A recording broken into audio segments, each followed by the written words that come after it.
Hello and welcome to Seen and Heard, a podcast about abuse on Heart Over Ego Radio. This is an exploration of domestic violence through raw, unfiltered, and important conversations about the realities of domestic abuse, survival tactics, the works being done all over the world to end abuse, and much more. Myself, Mandee Elam, Vanessa Hill, and Lexi Duquette are all childhood friends from Vermont. Life led us all on very different journeys. However, each of us have experienced abuse of some form. We chose to come together and host a discussion around fostering healing. Welcome, ladies. How are you today? Wonderful. Hi. How are you, Mandee and Vanessa? Good, doing good. And how are you doing, Lex? Wonderful. Enjoying my son's first birthday. Yay. So it is a special day. That's awesome. a special day. Good. Well, here we are for episode 2. Our first episode was wonderful and successful, and I'm excited to jam on some other topics today. So, Vanessa, there's been a lot going on recently in your world that you were thinking you wanted to share about. There really has. The last couple of weeks have been a little rough. And I basically removed a shitty, abusive person from my life. And, in keeping with what we're trying to do here, with the conversations we're trying to have, when all of this went down last week, I was like, this would be interesting to talk about on the podcast, because it was not a relationship with an intimate partner or anything like that. It was just a person in my life who had a pretty central role, I would say, a pretty important function. And I had enough and decided that I didn't want this person in my life in that same role. And it really did feel like I was leaving a typical abusive relationship where the end of it is the most dangerous and the person is being the most manipulative and the most aggressive with their abuse tactics. And I guess I just never really considered my relationship with this person as abusive. But it was definitely a little mentally abusive, but mostly financially abusive, which I know is something that we've talked about a little bit, and how damaging that can be. Yeah. Well, I'm glad you're bringing this up, because there are so many different forms of abuse and ways, that we are abused. Abuse is something that is taught, and then it's often repeated by our subconscious a lot of times, sometimes very consciously, but a lot of times subconsciously, and it just happens. And we see it in all kinds of different places. The workplace, we see it in schools, we see it in friendships, we see it in, families that aren't intimate partners. There's so many opportunities for it to happen. And we often see it really rise, and symptoms of this, when people are getting uncomfortable or thinking about going separate ways. Coming to a closure really triggers things sometimes. Definitely. And I think, because it wasn't, an intimate partner, really, I think the damage that was being done and the, severity of just the bad behavior and the resulting abuse, everyone was downplaying it. I was downplaying it. They were probably downplaying it, because it wasn't that typical abusive relationship. And I think women in particular are expected to take a lot of shit from people just in the world in general. And we get really, it's this expectation that if we speak up or speak out, I mean, this is, in line with the whole Me Too movement, but we are like these hysterical, crazy bitches that are like causing drama, you know? And I think a lot of people have been able to hide behind that. So for me personally, I was like, I'm just not going to deal with this anymore. I'm not going to take this anymore. I'm done. And I also don't know that I want to be like doing a podcast about abuse while I'm like dealing with kind of an abusive situation in another part of my life. Pretty cool how just speaking the truth empowers you, huh? Yeah. And I got a lot of things off my chest and said a lot of things to this person. And it didn't feel great at the time. It felt like pretty shitty. But Mandee, you know, like I had talked to you about it. It's that healing process that you help people with like getting toxicity out of your life. And it, you know, it doesn't always feel great in the moment, but it's like very important.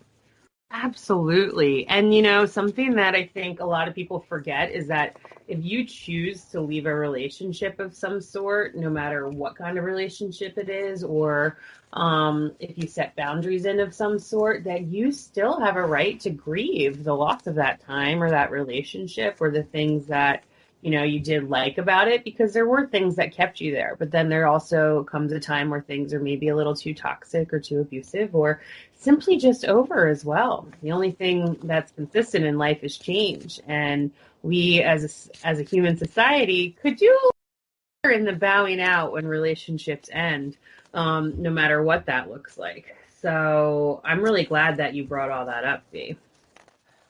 I am too, because we talk about abuse, and a lot of times people just think about it as in a romantic situation or in a close or a father-child, and there's so many other ways that relationships that can have abuse in it, whether it be mental, verbal, financial, all the different types. So I feel like we need to shine that light, really open that up, that abuse can be in so many different situations. Absolutely. Well, it does indeed. Like one of the things you brought up, be part of like the, you know, the women who act this way or vice versa or be seen that way, but at the same time there is so much emotional abuse and manipulative abuse, and especially now with all of the things we have going on and rising in this world and all of the different movements, whether it be Me Too or Black Lives Matter or any of them right now, people will use those to abuse and manipulate others as well. And so it really comes down to personal integrity and way of being. And people will use anything to hide behind whatever they can to become abusive often as well. And so I was playing a little bit of devil's advocate when you brought that up, Vanessa, because it really had me thinking about other layers and perspectives I see as well. Yeah. And I think like when you're out in the world, you know, whether it be like in the workplace or, you know, in whatever communities you belong to, it's complicated because like this person that I'm referring to like is not a bad person. Like they themselves have been, I think, just taught to like claim this place in life, in the hierarchy. And so the people around them like were assigned these roles. And like I was assigned like this role in this person's life, and like I had to take a certain amount of bullshit to be able to survive. And it's just, it happens to a lot of people where, you know, you just have to like take these forms of abuse because like you're, you know, in a, you're at work or you're, you know, in a group or something. And it's just like, I had to make a choice between fulfilling my role or saying no to the abusive behavior. And I'm speaking very vaguely too, and like trying my best not to like be too specific because I don't want to like put this person on blast or anything. But yeah, it's just, it's one of those things. It was a difficult call to make. It was not clear cut. It was not like, my boyfriend's abusing me, I'm leaving him. It wasn't like that. It was a much more complicated situation.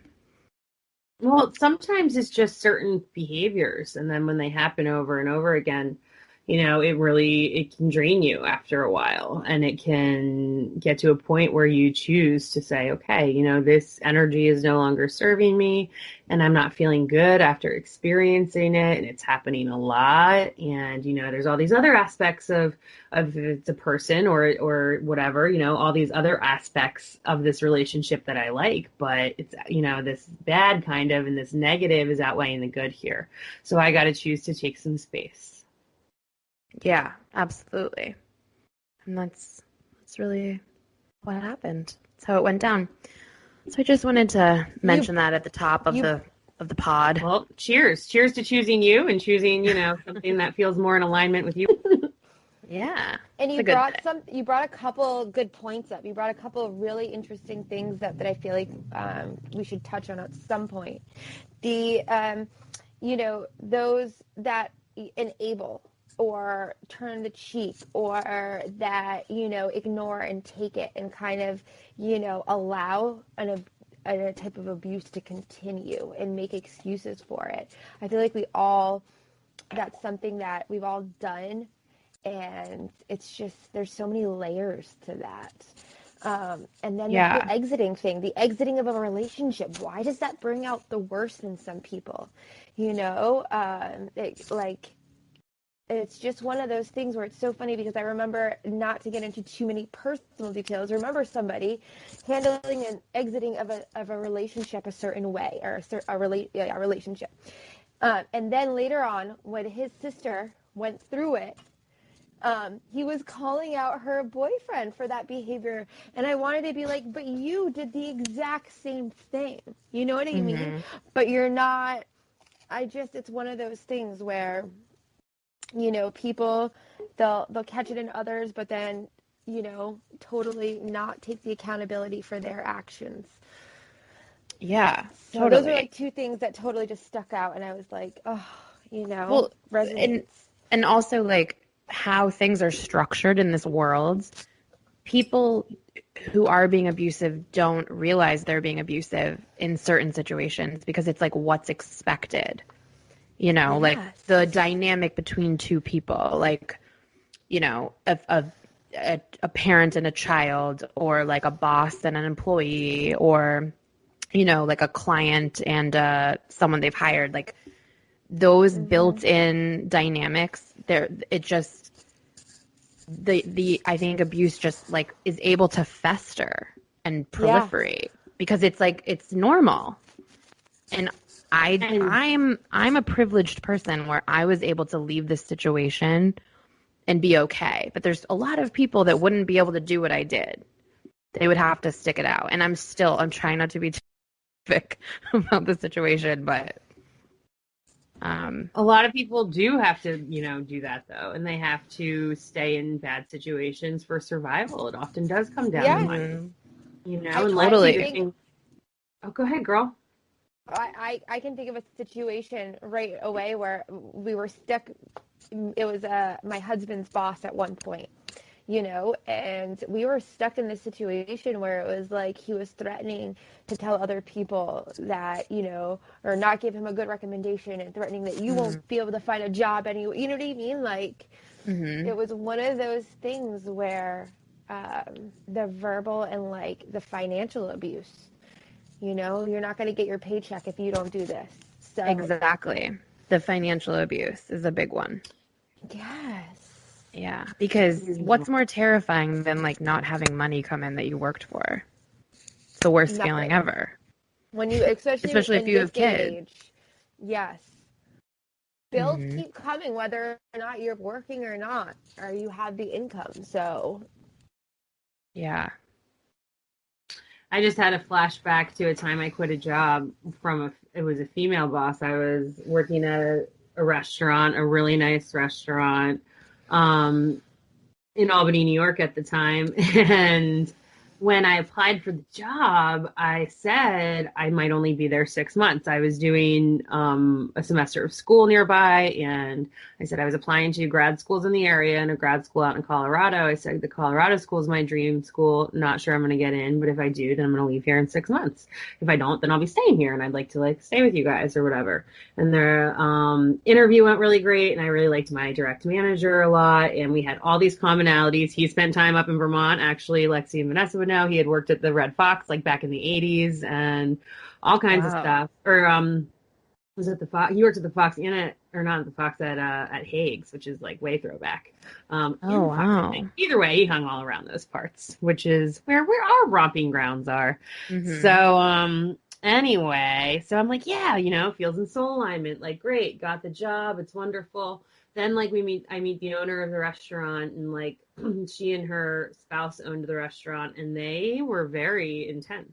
And I don't know, it was one of those things where you knew that you had to earn their approval and their respect, and like not be yourself, and like put on a show when they're around, and all kinds of stuff. And so it took me a little while, probably like 3 months, before she started like talking to me.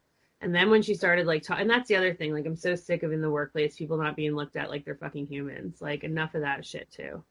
Yeah. But we'll get on that rant another time. But I ended up getting into school, and my friend who I worked with at the time, she's really, really dope, and she and I were total soul sisters, and like I get a cool soul sister every chapter, and met her, and we worked at this restaurant. It was wonderful, but we both ended up leaving at the same time because we both got into graduate school programs, and we both put our notices in like 3 weeks ahead of time or something. And this woman threw such a fit. She got rid of and said that she didn't need our help if we didn't want to be there to serve her or help her, and told her that it felt like we raped her when we quit. She said rape? She felt like you raped her? Yes. For quitting and like following her dreams. I've worked for some crazy bosses. That's like such a strange comparison. Wow. Such a strange comparison. And I remember being like, well, I'm making a good decision. I don't want to give this fucking woman or family 1 more ounce of my time or energy or heart. Yeah, I mean, that's insane. That's crazy. I mean, she's a restaurant owner. People come and go. Isn't that pretty standard? Pretty fucking typical. Yeah. Well, and that's that dynamic, that boss and employee thing. You don't own someone just because you employ them. They have agency to make decisions, and that's just crazy. And I think, like, when you're an authoritative figure, whether you're a boss or a parent or an older sibling or whatever, someone who's of authority to another person, like, you manipulate people with your energy to make them either afraid of you or conform to you or listen to you or whatever it is. And there's really healthy ways to lead people and to, make it healthy and empowering for each individual while you're leading and co-creating an experience for them. Or there's ways to be really abusive with your power. And like you said earlier, Vanessa, we see this, all the time and recognize it as normal. And it's sometimes really expected. If you're the boss, you better have all your fucking employees in line and all that stuff. And it comes with all this pressure, but then we see it and we see it get played out. Like, for this person to not talk to any of her employees for 3 months until they earned her, worthiness, like, I'm still a human. Like, you should be wanting to help me along my path as well. Yeah. So I've always had a problem with authority in that way when they don't look at you like you're a human. Me too. I saw, years ago, do you know the chef Eric Ripert? He's like a French chef. He was buddies with Anthony Bourdain. No. Do you know Anthony Bourdain? Yes. Okay. So they did like a live event that I went to with my friend, and they were talking about how Gordon Ramsay, as much as a like talented guy he is, his whole model of like insulting, screaming at, flipping the fuck out on people that work for him, it doesn't actually work or need to happen. Like, just like you don't need parenting. Right, like you don't need to beat people into the ground just because they work for you or just because you need something from them. It's just, and it was hilarious because they were like doing this. I think it was like an audience question or something. And Eric Ripier's like this, like, very well-known chef, obviously. He was like, I just like talk to the people that work for me like they're people. I'd never yell at anyone. And it's all good. It works really well. Fascinating, right? Yeah. It's just fascinating what positive reinforcement does to people. I know. I was gonna say it's amazing how much Are taking advantage of their bosses or their job situation or what was that, Lex? It's just, and it's insane how nowadays, like, kindness is something that needs to be taught and, like, pushed. It's just insane, like, how it's so simple and it's so easy too, and it's rewarding and it feels good. There's so many positive things to it, yet so many people just can't comprehend it. Yeah. And that's with kindness, kindness is not I agree. I would like to see kind be the normal or whatever. But kindness is also, if people are in a really bad mood or upset, like their feelings will trump that, and they'll go into Starbucks and unload on the burrito. Mm-hmm. They get home with their family members, they'll say, well, it doesn't matter. This is how I feel, so I can act this way, and I'm entitled to my feelings. And sometimes that can end up being abusive too. Absolutely. Oh, but I would like to see more kindness and that be like a new normal again. Well, I think that's why a lot of people who have to work for, people that yell at them are miserable. Yes. Life sucks when you are in that. I'm not saying that's what happened to me or anything. But I have had bosses that have been nuts. We're still going through a horrible incident with a boss who I want to out so bad because he's going to end up killing somebody someday. His drug addiction has totally just ruined him. And he held, was financially abusive to our family, to my husband, who put in long hours for him and, did a great job. And this kid is just running his business into the ground. He is, now on bath salts, which just makes him a complete weirdo. And he passed out in his work truck while pulling into the driveway one day. And I'm like, all I could think about is, what if there was a kid? What if he accidentally hit the accelerator?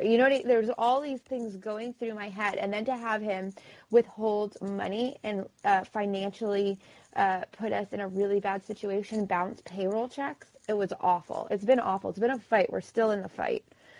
And it just sucks. And I didn't even realize that was financial abuse until just now, Yeah. I mean, there's obviously a line if you have a dispute with someone, there's legalities, but any kind of shadiness with withholding money or making a big deal about something that shouldn't be a big deal is for sure financial abuse. So stop it. Now, so bosses of the world. Exactly. And I feel like, with COVID, and we were talking about the intensity of abuse with COVID, with this pandemic. Now, bosses are in that position. I've seen a couple cases now, friends that were like, I am sick, and they still want me to come in despite COVID and despite the fact that it's not legal. And I was just having this conversation with my mom. It says clearly in the lines about, not to come to work with certain symptoms. The boss was in with those symptoms. Like, who do you... I mean, I don't... It's just another situation. Yeah. And people don't want to lose their jobs too. Like it depends on your boss. Some people are like, well, suck it up still. Just like, in the restaurant industry, like, which I worked in for, oh my God, 15 years, like you pretty much had to be dead to not show up. So it depends on the industry you're into and what that individual boss is requiring of you, or what their view is of themselves, I guess, and what they expect on you because of that. Yeah, I feel Yeah. like people in power feel like because they're in that power, the power gets to them. It goes to their head. The humanity gets lost there. That's, Absolutely. yes, it is. It's the humanity And is and then it's thrown out the because, window. well, just because I'm your boss, I'm not abusive. It's not abusive. It is.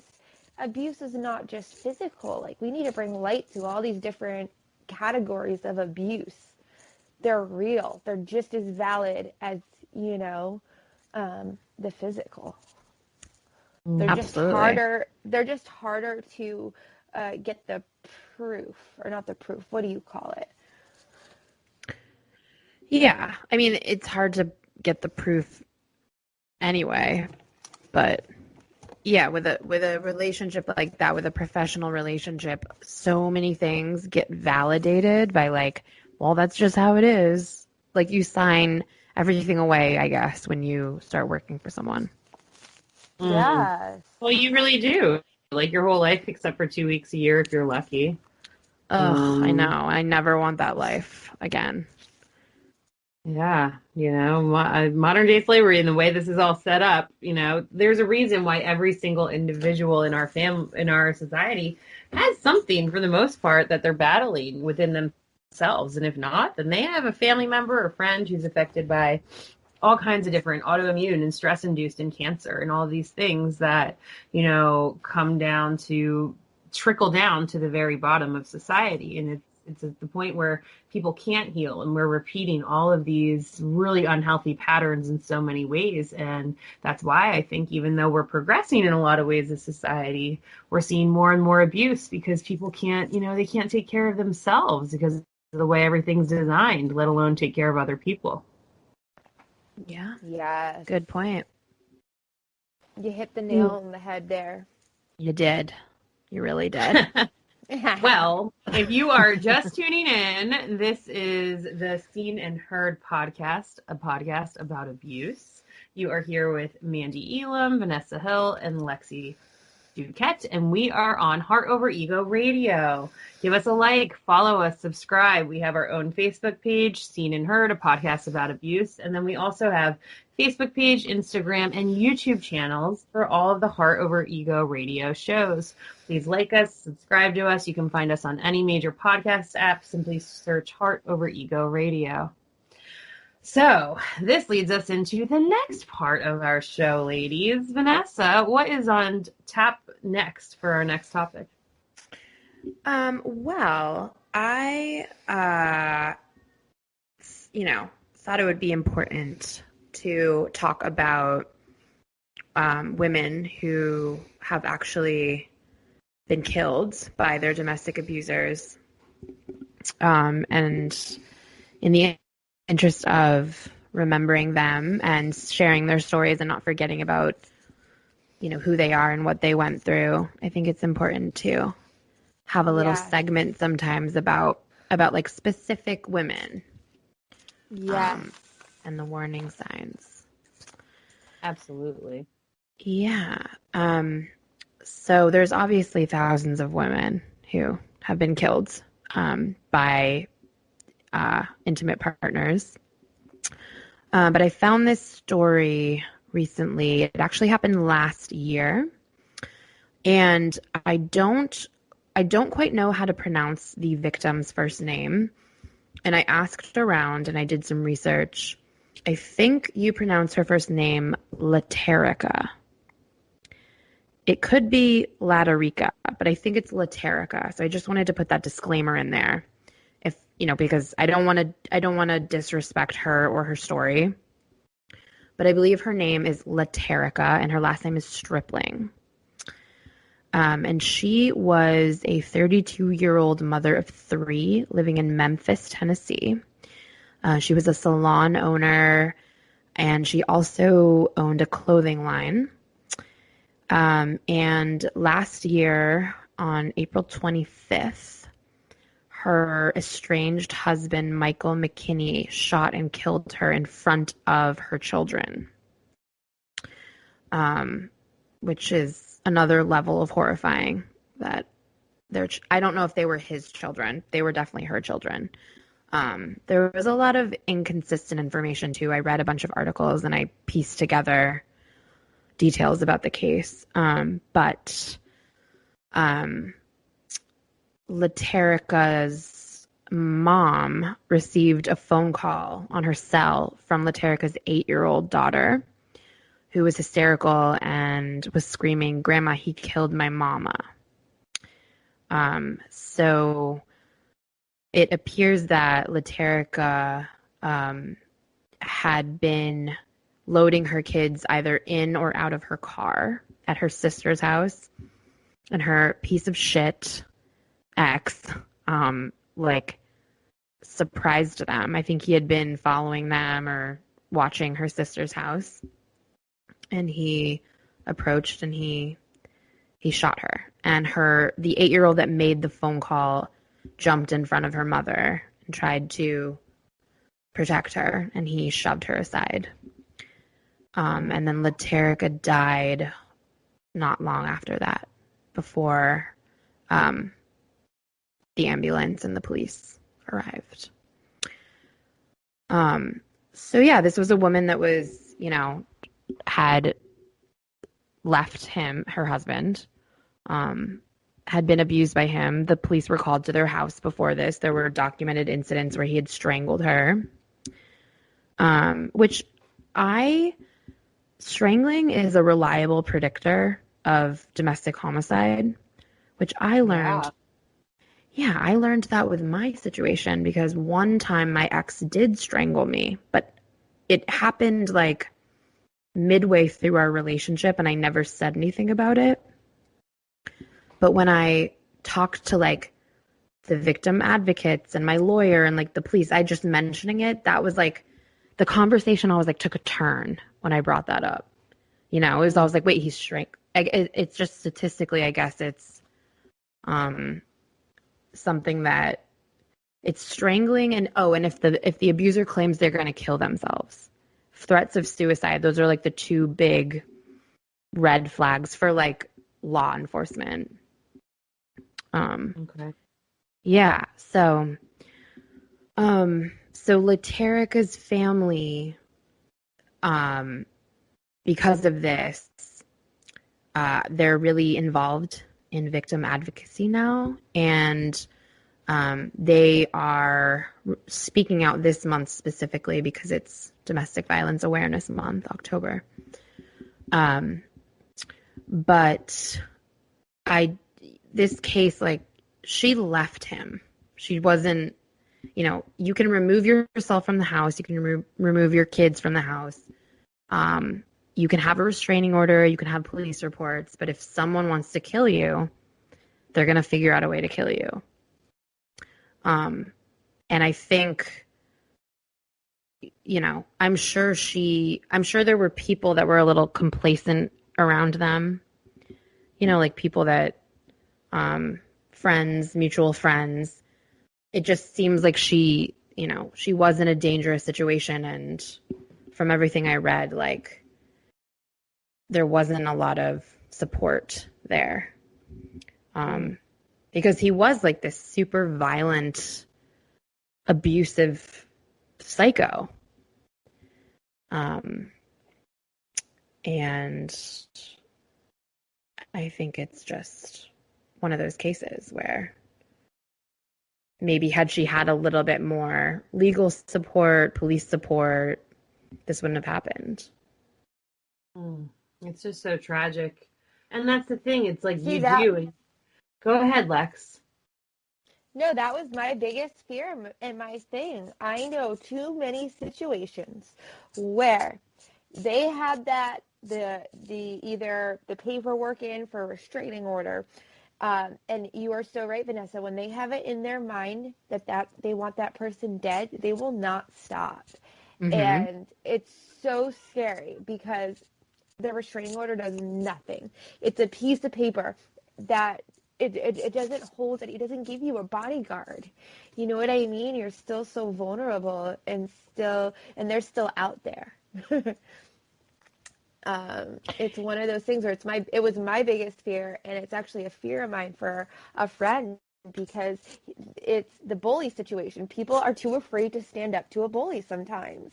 And when they are that Mm-hmm. psycho and that scary, even the nicest of people that won't stand for it, they don't know how to go about it. They don't want to. It's one of those situations. I'm watching a friend go through a divorce and nobody wants to testify that her ex-husband has made threats on her life because everybody's afraid of him. But he openly makes the threats. You Right. know, nobody wants nobody wants to testify, and that's what they need. They need they need the proof. They need the testifying in court in order to hold him accountable and to actually, put him in jail or do anything that would protect her. So until then, it's like, and it's one of those things where you got to then fight it in court. So if they find out that there's somebody that's willing to testify, it angers them. They want to go find out who, why, and where before that next court date. And I've seen it happen a couple times where it's like in the middle of a divorce, the person ends up, killing their spouse. So it's so true. I wonder what the statistics are on that. Like how many of this happened in the middle of a divorce or in that situation. Oh, yeah. And that's why, like, I'm never afraid to step in or say something because I've had girlfriends with really shitty, like, boyfriends and husbands, and I've never been shy. This is just my personality, but I've never been shy about being like, it's not okay that he treats you like that. And if that's an indicator that something else is going on, and it's important to speak out and to speak up. It is. It is. It really is. And now, what is her family doing? What are they like working on anything in particular? From what I read, they have been organizing events for the month, just like domestic violence awareness. I think I read something about like, shaping laws around domestic violence and maybe locally for them.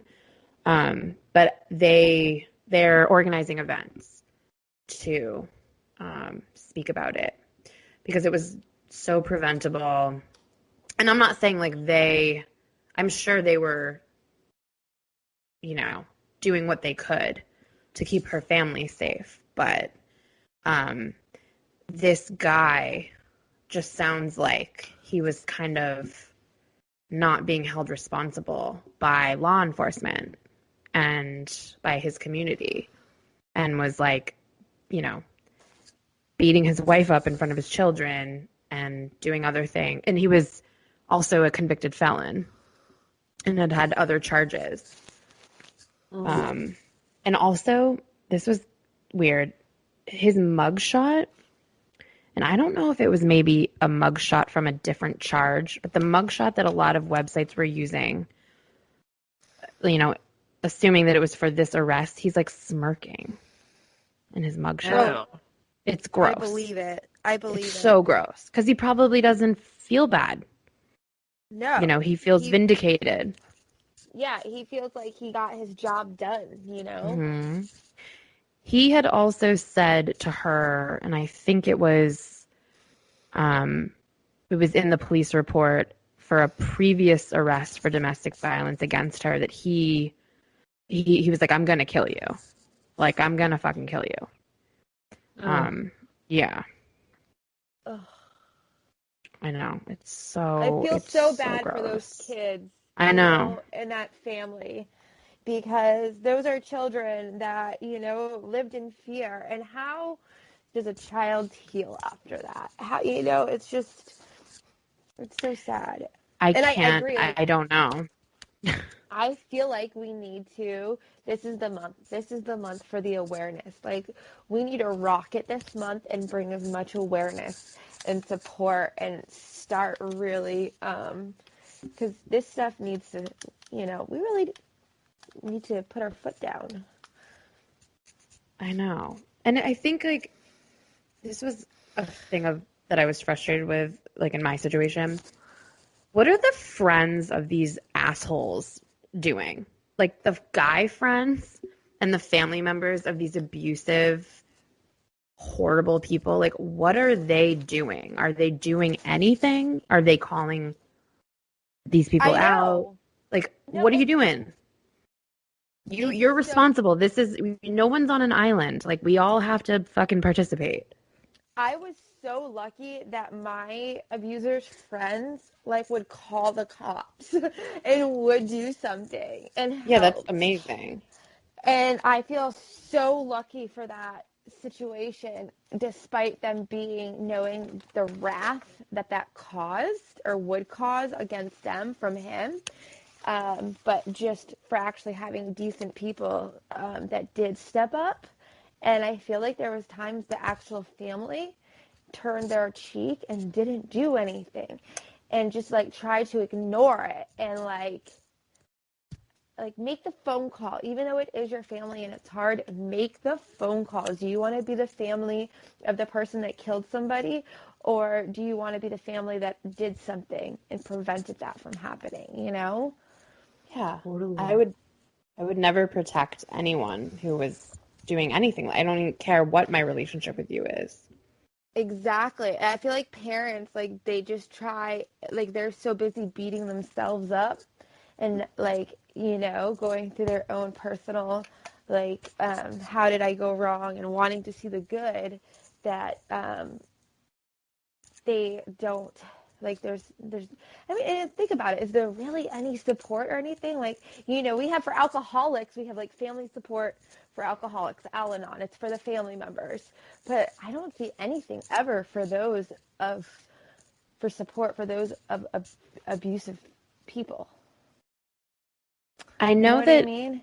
So my ex is court ordered. He goes to like batterers intervention classes, where it's literally men being taught not to batter people, which you would think would be a thing. It's If it's already, learned, though, if they learned it from their fathers, that's what they know to do. And that's so many of the cases I That's see, it. too. yeah, yeah. He's described. I mean, we're cool now. Like we talk about it, and he's described the like lesson plans, and it sounds. I mean, it's really important and helpful, but Right. I was like, really, you didn't know already that you can't hit someone in the face because you don't like what they said to you? Yeah. Okay, but Again, I think that comes from, like, in the relationship aspect. I think it comes from men feeling like they're empowered and like that the woman is of theirs. Like, I felt very owned. Like, in his eyes, it was it was a possession. It was, you are mine, and if I don't like you doing it, it doesn't happen. It was so weird. It was just yeah, awful. And there's a lot of places where that is still acceptable. And like we really Right. are, just starting to talk about this stuff. And like the men are starting to speak up a tiny bit, but exactly where are they? And I really hold the space and know that they're coming soon. And they've been abused just as much, if not more, and aren't even allowed to feel their feelings a lot. They're just starting to get to do that a little bit. And it's going to be really interesting to see what the next 30 years look like when it comes to all of this. And some men are just so conditioned to think that they still own women because they did for a really long time, for like 5,000 years. And we're like, what, maybe 50 years out of that? So, Right. I mean, longer than 5,000 years. That's just the patriarchy. yeah. It's a thing for sure. Now, I would love for us at some point, because I want to hear some stories. Like, to open it up and have people, that are willing to call in and share, because I would love to hear what's going on out there. What are some stories? Oh, for sure. Yes. Yeah. That's an invitation too for our listeners. If you want to call in, if you want to jam with us, if you have a story, question, concern, anything that you want to share with us, reach out to us right now on our Facebook page, Seen and Heard, a podcast about abuse. We will be getting an email together really shortly here. And we're also going to be taking callers when we do live shows on Saturdays. So stay tuned for that because we'd love for you to call in. So I'm glad you brought that up, Lexi. Awesome. Yes, I can't wait. You are all invited. And if you need a space to heal or just anything, we're here for you. Absolutely. And that's part of something that we've been talking about a little behind the scenes, and eventually maybe want to start a project where we have a community online and it's a place where you can share your story or you can show up and be supported if you're experiencing PTSD or something like that, or you need a tool to help you get through a trigger. But it can also be a place where you can post when you're actively being interrogated by someone. A lot of times threats come in via text, and as much as we're trying to release shame, sometimes things just being seen and heard do create shame within the abuser, and sometimes that does help to stop it. Because Vanessa and I are gonna talk about another case here soon, but sometimes shame drives people to become more abusive. But then sometimes it can be what the story that needs to be told in order for the freedom to happen. Yep. Yeah, not fun or easy, but stay tuned with us for our projects. So, Vanessa, do you want to share the next story that we want to talk about that a lot of people are talking about right now? Are you speaking of the Chris Watts American Murder case? Yes. Is American Murder a series on Netflix, or is it a single show? I thought it was a series. Okay, I haven't checked it out yet, but I know the story because I lived in Denver when it happened, and then I saw like a Lifetime thing on it recently, but everyone's been talking about it, so I figured it must have been featured on like this new series or show or whatever. Well, it's like the number one like most viewed thing on Netflix this week, I think, and last week. Oh. Yeah, it's on Netflix. Okay. Yeah. Cool. Well, Vanessa, tell the story, please. Well, the story is the most horrifying thing that I've heard about in a long time. I think most of America can agree with that. So Chris Watts was a father of two with a pregnant wife, and he killed all of them because he had a mistress, someone he worked with, and he, was a family annihilator and wanted to start over. So he murdered his pregnant wife and his two little girls. I think they were 3 and 4. And they were a very, perfect looking American family in a cute little Denver suburb. And Shanann, not Shannon, Shanann is how you pronounce her name. She worked for one of those multi-level marketing companies that sells vitamins. I think it was called Thrive. And part of the deal with that is you have to post on social a lot, and you have to really make your life look really perfect because you're using the product. I actually have a cousin in Colorado who works or is a part of a multi-level marketing company for essential oils, and her life looks exactly like Shanann's did on social. The perfect, little family, the 3 kids, the cute house, the cute holidays, fun activities. And so that was this, they appeared to be a very happy, healthy family. But I guess they were really living beyond their means. And there was a lot of instability in the relationship and the marriage itself. And Chris, the father, decided to kill all of them. So they don't really speak about a lot of domestic violence that, may or may not have went on.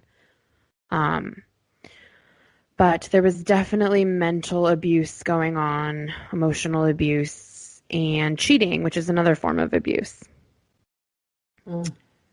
Yeah.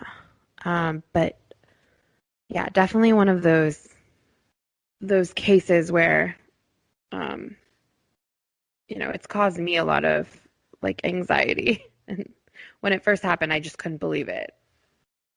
So It was crazy. weird because I remember watching the news that I watched the news live that morning when Chris Watts was like pleading for his family to come home and Yes, didn't know me where they too. were. And it was like the weirdest thing. And I wasn't actually living in Denver, but I still had, because this was very recent. This was like 2018 or something. I had lived in Denver for about 5 years, Denver area, and I had the Denver News Facebook page all the time. And so I remember watching it live on Facebook like that morning and being like, oh my God, like what happened? What is this? And everybody was kind of talking about it and it became, national news. And then as it progressed, it was like, oh my gosh, it was this guy. But so many people said that they didn't expect it or they didn't see any signs or warnings. Do they go over that in the Netflix version of it? Yeah, they do. And that is one of the reasons that it was so shocking because like Shanann, she was so um enthusiastic on social media about like how much she loved her husband and he was her rock and like but the docu series on Netflix really is from her point of view, her text messages to her friends being like, she finds out that he's cheating on her because she finds a receipt from like a lunch or a dinner that like he said it Mhm. was just him and it didn't add up. And one of her best friends really is kind of like the MVP of the situation because she, within hours of the murder, was like, I hear from Shanann by now. Like, there's no way she wouldn't show up to this place or text me about this. Like, just that intuitive like sisterhood. Mhm. Really, really, this woman calls the police and shows up at the house, and she's like, we need to go in now, and like figure this out. And the police of course are like, well, we can't just like bust into the house. We got to wait for the husband because he was at work. And she knew something was wrong. She knew her friend suspected infidelity. Um, but yeah, there really weren't signs. And he was having this entire relationship on the side, like this very involved affair. Um, but it was shocking, I think, to everyone involved that he could do something like that. Yeah. And it was very like he all of a sudden, and that's the thing is like, there's no excuse for what he did whatsoever. Of course. However, we see people snap because of, expectations and the abuse that society puts upon us in a lot of ways. And, the masculine not being able to speak their truth or be honest about what's going on. And maybe if this guy had some more friends or was able to talk it out a little bit or someone to confide in about his affair, like, instead of keeping everything secret, it seems like he really just snapped and imploded, which can Yeah. happen. It, yeah. And I mean, clearly he's like a psychopath or a sociopath or something. Um, because he could have just left her. He would have been, of course, like a huge piece of shit if he left her for another woman, but they would be alive. Um, but I think, his relationship with the mistress, he was really, really in love with her. And I think there's a lot of people, like articles I'm reading and things I'm listening to, are saying that she was probably more involved in the situation than because she wasn't charged with anything, but she was. I had heard somewhere that because Shanann was pregnant with a boy, and the mistress was like, "Well, I want to be the first. I want to be the one to give you a son." It was like that kind of like sick, like jealousy and Mm. conversation. So it doesn't excuse it, of course, but it's more things to add to the list of reasons for him to do what he did. Um, And Was that discovered in the text messages also? I think it might have, it might have been because he's in jail, obviously, but he wrote this author a bunch of letters detailing the crime more. Like, that's how we found out because he tried to kill the girls first. We didn't know that. We thought he killed the girls after he killed the wife. That's what they showed in the Lifetime thing. Right. I just can't, like, a father, like, I was a daddy's girl. My daughter is a daddy's girl. I just can't imagine a father doing that. I don't know. Oh, I know. I mean, obviously he did it and he's a psychopath, but I mean, just like, wow. Like, that's, and I did Thrive. Okay, I've done Thrive. I have a question, or not a question, but if you look up, I've done my research on every ingredient in that company, and some of them are being used at such a high level. I wonder if any of that had a factor.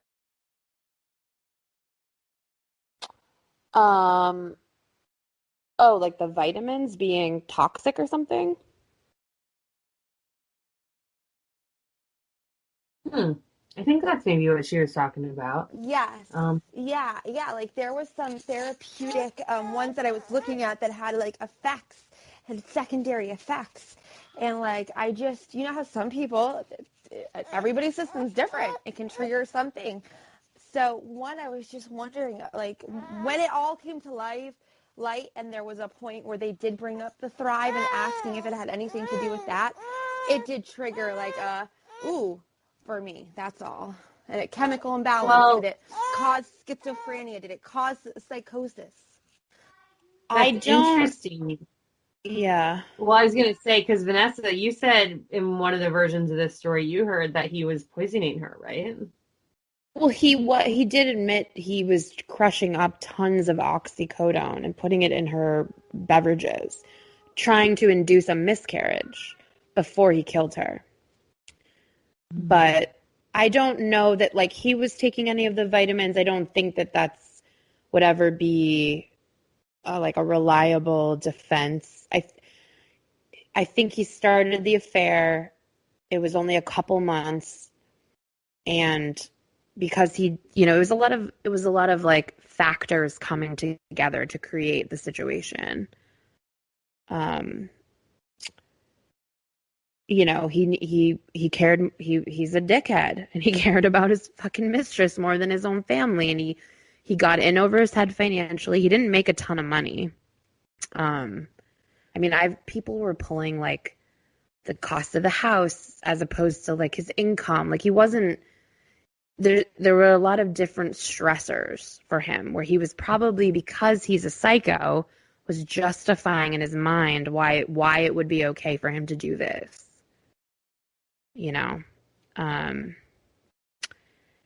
And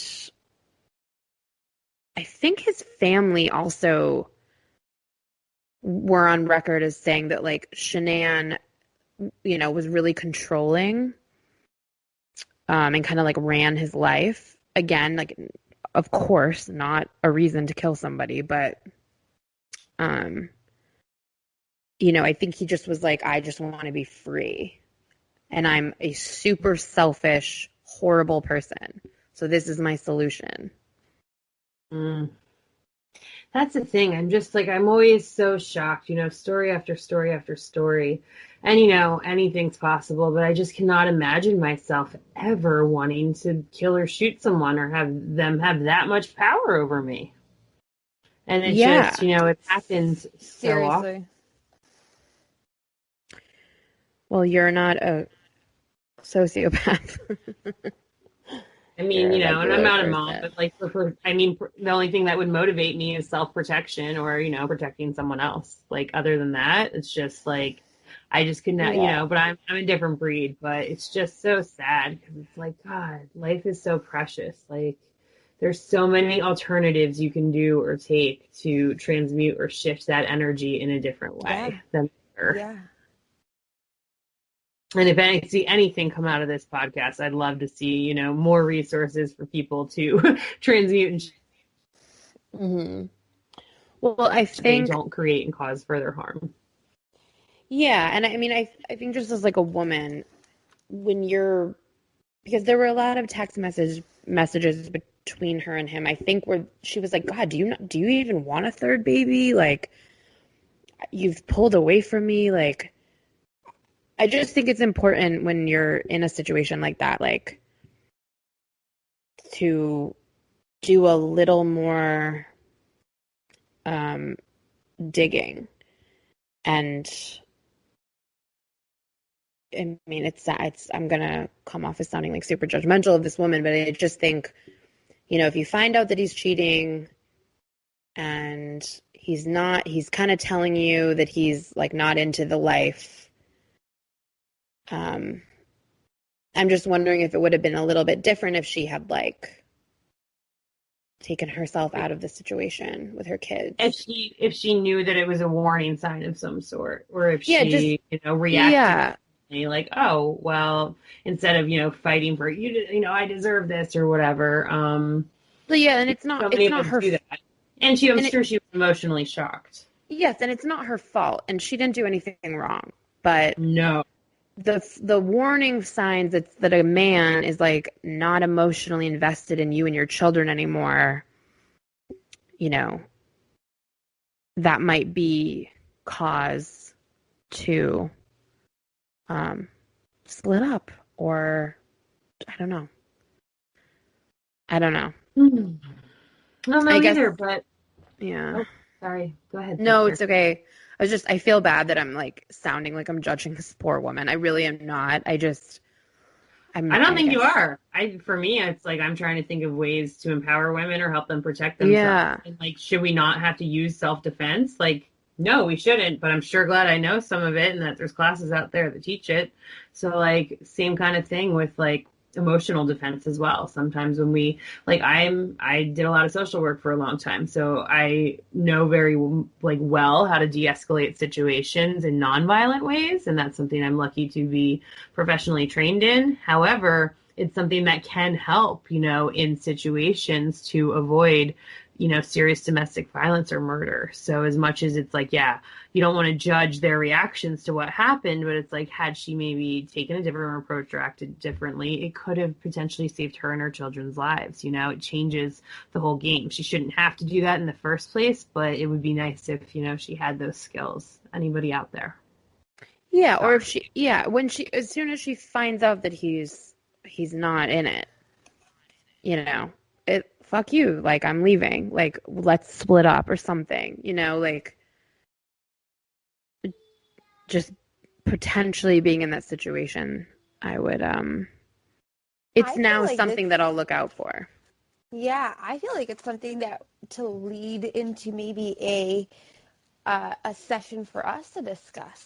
Do you know what I mean? To go into deeper details, because I know it took me years to learn how to handle certain types of people and certain things. So maybe we can help teach and give some tools for de-escalating and coping mechanisms and, ways to gracefully handle abusive people, or if we find ourselves getting upset, both sides of the spectrum. And like what to do if your intuition is so strong about your partner that you're texting your girlfriends, something's wrong. Like there's something wrong, which is what she was doing. And not being so. I have a code word with my girlfriend that's going through a difficult time because of her ex making so many threats. We have a code word just in case there's ever a situation. Yeah. We have things set up just in case because there are fears and anxieties around it. Yeah, that's really good. Oh, well, what a beautiful and powerful episode, ladies. And I think that's a perfect segue into some things we can bring into our future shows and future resources to our page, the Seen and Heard podcast page on Heart Over Ego Radio. Ladies, anything else that you want to say to end this episode today? Just thank you. Yeah, I think this was a good session of venting about our feelings, lots of stuff coming Lots of up. stuff. And Yes. And I think it brings up that, this month is, the awareness month, and let's maybe step it up a little, go full bore. And I'd love to hear, like, let's invite our listeners again. Just if you guys want to call in or reach out, even if you want to go anonymous, share your story anonymously. I feel like sharing is a great way of not only releasing for yourself, but to help others.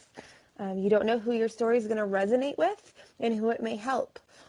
So definitely feel free to reach out to us. Yes, we would love to hear from y'all.